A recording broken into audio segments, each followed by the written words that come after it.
बिस्मिल्लाहिर्रहमानिर्रहीम। अस्सलाम वालेकुम स्टूडेंट्स, उम्मीद है कि आप सब लोग खैरियत से होंगे।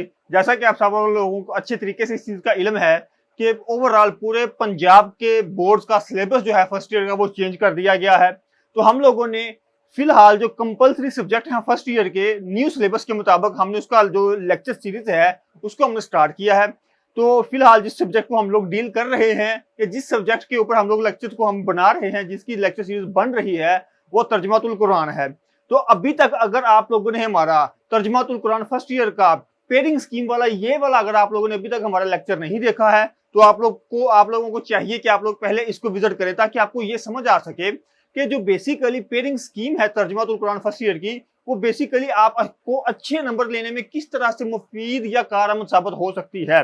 तो अगर आप लोगों ने हमारा ये वाला लेक्चर अभी तक नहीं देखा है तो लाजमी इसको विजिट करें। तो चलिए आज की टॉपिक की तरफ चलते हैं, जो कि बेसिकली है सूरत अल बकरा का तारुफ। मोस्ट रिपीटेड टॉपिक है ये, हर एक दफा, चाहे आपका पेपर एनुअल का है, चाहे आपका कंपार्टमेंट या सप्ली का है, चाहे आपका पेपर फर्स्ट टाइम है, चाहे आपका पेपर सेकंड टाइम है, तो ये मस्ट रिपीटेड टॉपिक है कि आपको ये वाला टॉपिक जो है वो आपको पूछा जाता है। अगर आप लोग अपनी टेक्स्ट बुक को खोलें और ये वाला टॉपिक निकालें तो आपको वाज़ह तौर पर ये पता चलता है कि आपकी टेक्स्ट बुक में बेसिकली ये वाला टॉपिक जो है वो पॉइंट्स की सूरत में नहीं एक्सप्लेन किया गया, इसको डायरेक्ट पैराग्राफ्स की सूरत में एक्सप्लेन कर दिया गया है। बट हम लोगों ने इसको इस तरीके से डील किया है कि जितने भी इसके मेन पॉइंट्स हैं वो पहले ही मेन पॉइंट्स या हेडिंग की सूरत में हमने पहले निकाल दिए हैं।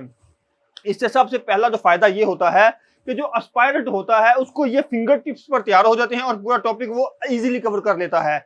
और ये जो इसका मेन पॉइंट नंबर 2 है, या इसका जो सेकंड बेनिफिट है, वो ये है कि जब आप लोग इस तरह से पेपर में इन चीजों को कोड करते हैं, यानी कि उसको बोलते हैं कि टॉपिक की पहले ही एक्सप्लेनेशन दे देना, वजाहत दे देना, पेपर चेकर को आपके इस आइडिया से, इस रिटर्न से, इस तहरीर से, इस डाटे से आप उसको पहले ही पता चल जाता है क्या कि स्टूडेंट की इस टॉपिक पर किस हद तक या कितनी ग्रिप है। तो चलिए टॉपिक की तरफ चलते हैं। इनको फर्दर यहाँ पर डिस्कस करने की बजाय डायरेक्टली इनकी एक्सप्लेनेशन पे चलते हैं। तो चलिए इसका पहला मेन पॉइंट देखते हैं। तो इसका जो पहला मेन पॉइंट है वो है तरतीब तौकीफी। आप लोगों ने ये बात ज़हन में रखनी है कि इसको आपने जब पेपर में प्रेजेंट करना है तो एज इट ऐसे ही आप लोगों ने इसको प्रेजेंट करना है। पहले आप लोग मेन पॉइंट्स लिखेंगे डायरेक्ट, उसके बाद आप लोग इसकी फर्दर एक्सप्लेनेशन आप लोग देंगे। तो पहले तरतीब तौकीफी, यानी कि सूरत अल बकरा कुरान मजीद की तरतीब के एतबार से सेकंड दूसरी सूरत है। इसका मेन पॉइंट नंबर 2 है तवील सूरत या तवील तरीन, यानी कि लंबी, जो सबसे लंबी कुरान मजीद की सूरत है वो कौन सी है, यानी कि ये सूरत कुरान मजीद की सबसे तवील या लंबी सूरत है। यहां से आपको एमसीक्यूज आ सकता है कि कुरान मजीद की सबसे तवील या लंबी सूरत कौन सी है। तो आपने इसको याद रखना है कि सूरत अल बकरा, इसके 40 रुकू हैं। कुरान मजीद की सबसे लंबी तवील तरीन जो सूरत है वो सूरत अल बकरा है। मेन पॉइंट नंबर 3 है कि मदनी सूरत या नज़ुल ज़माना। आप लोग इन दोनों मेन पॉइंट्स को किसी एक को कोड करते हैं तो वो भी आपका ठीक है। सूरत अल बकरा मदनी सूरत है। आप सल्लल्लाहु अलैहि वसल्लम हिजरत फरमा कर मदीना मुनव्वरा तशरीफ फरमा हुए तो ये सूरत नाज़िल हुई। मेन पॉइंट नंबर 4 है आयात की तादाद, यानी कि सूरत अल बकरा में कुल कितनी आयात हैं। तो सूरत अल बकरा में कुल 286 आयात हैं। ये मोस्ट रिपीटेड एमसीक्यूज है। आप लोग किसी भी बोर्ड से पेपर दे रहे हैं, ये मोस्ट रिपीटेड एमसीक्यूज है कि सूरत अल बकरा की कितनी आयात हैं या सूरत अल बकरा कितनी आयात पर मुश्तमिल है। मेन पॉइंट नंबर इसका 5 है कि रुकू की तादाद, यानी कि सूरत अल बकरा में कितने रुकू हैं। तो सूरत अल बकरा में कुल 40 रुकू हैं। ये भी एमसीक्यूज रिपीटेड है। उसके बाद आता है मेन पॉइंट नंबर 6, इंतहाई अहम तरीन टॉपिक या जो पॉइंट्स है, इसको आपने बहुत फोकस एबल होकर सुनना है। मैंने ये कोशिश की है कि आपको इस लेक्चर में एक एक्स्ट्रा इंफॉर्मेशन भी दी जाए जो दीनी लिहाज से अहम तरीन है, और आप इसको पेपर में कोड करते हैं तो आपको एक्स्ट्रा वेटेज नंबर डेफिनेटली मिलेंगे। और वो एक्स्ट्रा इंफॉर्मेशन जो होगी वो आपको इस पॉइंट से क्लियर हो जाएगी, आपका कॉन्सेप्ट जो है वो क्लियर हो जाएगा। आपकी टेक्स्ट बुक में कंप्लीटली तौर पर कॉन्सेप्ट को क्लियर नहीं किया गया है, इंशाल्लाह ताला यहां से आपका कॉन्सेप्ट भी क्लियर होगा। पॉइंट है कि सूरत अल बकरा का आगाज या हरूफ मुख्तात, इन दोनों में से आप कोई भी चीज, कोई भी पॉइंट हाईलाइट करते हैं, लिखते हैं, पेपर में कोड करते हैं, तो आपका दोनों में से एक ठीक है या दोनों भी ठीक हैं। तो इसका जो एक्सप्लेनेशन है वो सूरत बकरा का आगाज हरूफ मुख्तात से होता है। हरूफ मुख्तात कुरान मजीद की कुछ सूरतों के शुरू में आने वाले वो हरूफ हैं जो लिखे तो इकट्ठे जाते हैं लेकिन इनको पढ़ा अलग अलग जाता है। अब इसकी एक मिसाल से हम इसको समझते हैं कि ये अलिफ लाम मीम, ये लिखने में एक लफ्ज है, लेकिन जब हम इसको बेसिकली रिटन करेंगे, पढ़ने में ये एक लफ्ज है, लिखने में ये 3 अल्फाज हैं। सबसे पहले है अलिफ, फिर लाम और फिर मीम, यानी कि ये 3 हरूफ हैं, 3 हरूफ से मिलकर ये एक वर्ड बनता है। इन्हें अलग अलग पढ़ा जाएगा, यानी कि इसको अलग, लाम को अलग और मीम को अलग पढ़ा जाएगा।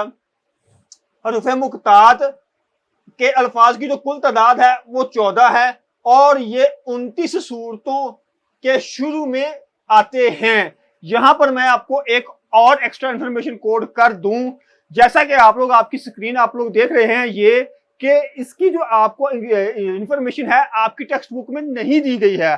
तो ये टोटल पूरे कुरान मजीद में 29 सूरतें हैं, यानी कि 29 सूरतें ऐसी हैं जिनके शुरुआत में या जिनकी स्टार्टिंग में ये जो हरूफ मुख्तात हैं ये वर्ड आते हैं। और वो सूरतें कौन सी हैं आपके टेक्स्ट बुक में कोड नहीं की गई हैं। मैंने आपकी इंफॉर्मेशन के लिए, जैसा कि आप लोग अपनी स्क्रीन पर देख रहे हैं, मैंने ये एक फहरिस्त बनाई है, डायग्राम बनाई है, लिस्ट बनाई है। आप उसको देख सकते हैं कि ये नेम के साथ, यानी कि बाय नेम सूरतों को नाम के साथ कोड कर दिया गया है। ये वो 29 सूरतें हैं जिनके शुरू में हरूफ मुख्तात, अलिफ लाम मीम या और जो वर्ड आते हैं। अच्छा, हरूफ मुख्तात के मानी अल्लाह ताला और हजरत मोहम्मद सल्लल्लाहु अलैहि वसल्लम के सिवा कोई नहीं जानता। अब हम मेन पॉइंट नंबर 7 की बात करते हैं और ये आपकी मशकी सवालात का पहला शॉर्ट क्वेश्चन है।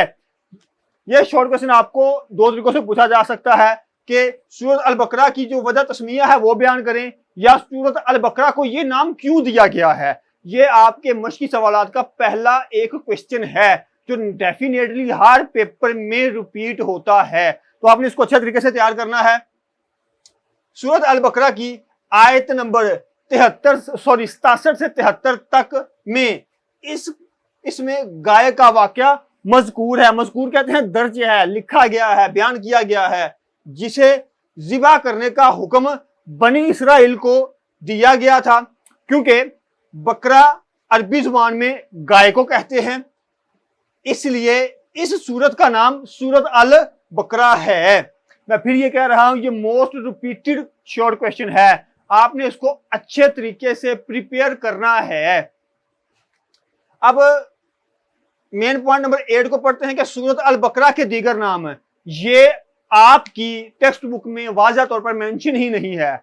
अगर आप लोग इस पॉइंट को सूरत अल बकरा के जो दीगर नाम है इनको कोड करते हैं तो ये आपको अच्छे, यानी कि ये अगर आपको टॉपिक पेपर में आता है और आप लिखते हैं एज इट ऐसे ही जैसा कि ये लेक्चर दिया जा रहा है, तो डेफिनेटली ये आपको 10 में से 10 नंबर लाजमी दिलवाएगा।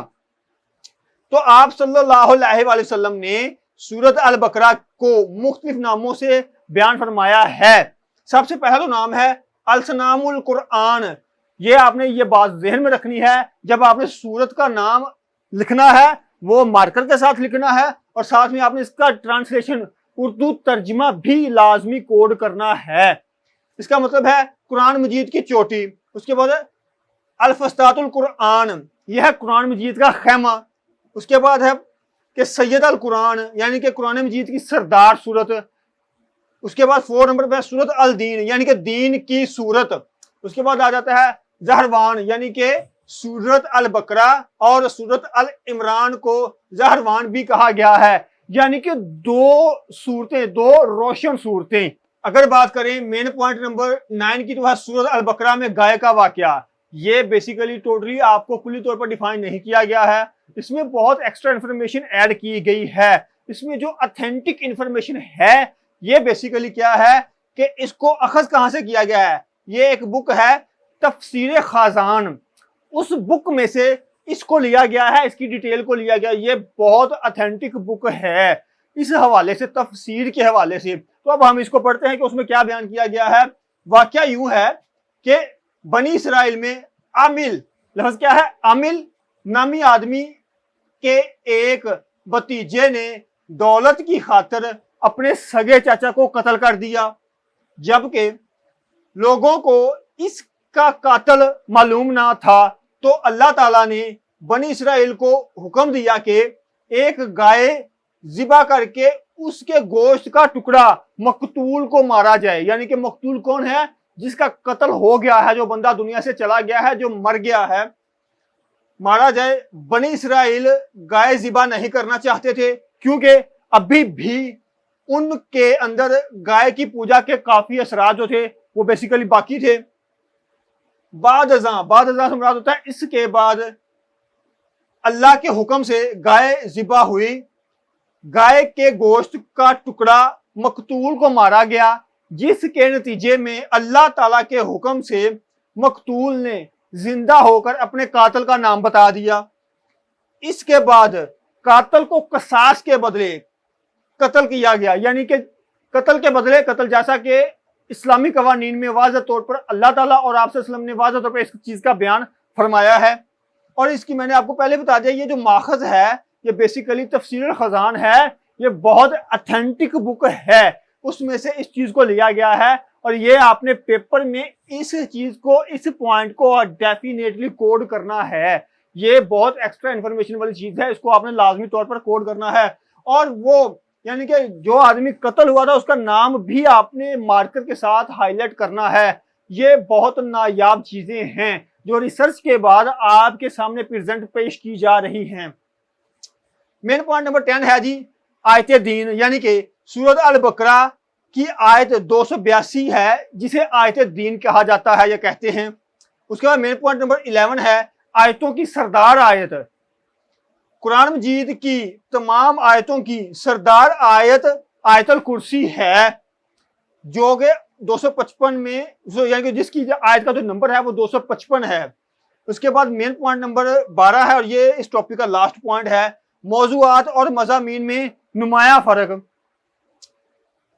مدینہ منورہ اور مکہ مکرمہ کے رہنے والے لوگ ایک دوسرے سے مختلف تھے, اسی وجہ سے سورت کے موضوعات اور مضامین کا مکی دور کی صورتوں سے فرق بہت نمایاں ہے. تو یہ تو تھا آج کا ہمارا ٹاپک. میں امید کرتا ہوں کہ آپ لوگوں کو ہماری یہ جو ریسرچ ہے, یہ پریزنٹیشن جو ہے, یہ جو پیشکاری ہے, یہ آپ کو ڈیفینیٹلی پسند آئے گی. آپ لوگوں کو ہمارا لیکچر کیسا لگا ہے کمنٹس میں ضرور بتائیے. نیک خواہشات کے ساتھ اللہ حافظ.